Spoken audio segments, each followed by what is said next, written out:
بسم اللہ الرحمن الرحیم۔ السلام علیکم ورحمۃ اللہ وبرکاتہ۔ دوستو، آج میں اس ویڈیو میں آپ کو حضور اکرم صلی اللہ علیہ وسلم کی کچھ حدیث مبارک کا مفہوم بتانے جا رہا ہوں۔ آپ صلی اللہ علیہ وسلم نے فرمایا، فجر اور اشراق، عصر اور مغرب اور عشاء کے دوران سونے سے باز رہا کرو۔ ان لوگوں کے درمیان نہ سوئیں جو سونے سے قبل باتیں کرتے ہیں۔ منہ سے کھانا نکال کر نہ کھاؤ۔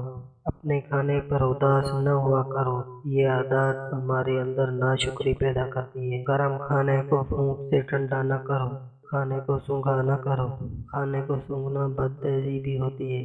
پیٹ بھر کے نہ کھاؤ، کیونکہ اس سے معدہ سے ذمہ داری بڑھ جاتی ہے۔ ہاتھ کے کڑے کے نہ نکالا کرو۔ جوتے پہننے سے قبل اسے جھاڑ لیا کرو۔ ہمیشہ بیٹھ کر کپڑے تبدیل کرو۔ نماز کے دوران آسمان کی طرف نہ دیکھو۔ دوسروں کے عیب تلاش نہ کرو۔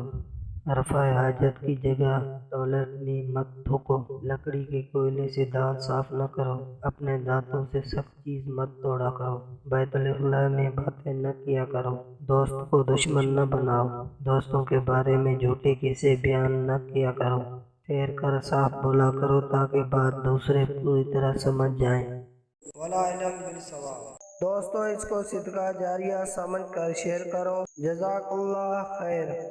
اور اگر آپ نے ہمارے چینل کو ابھی تک سبسکرائب نہیں کیا ہے تو جلدی سے ہمارے چینل کو سبسکرائب کریں اور ساتھ میں بیل آئیکن پہ کلک کریں تاکہ ہماری ہر نئی ویڈیو آپ کے پاس بآسانی پہنچ سکے۔ پھر ملیں گے نیکسٹ ویڈیو میں۔ اللہ حافظ۔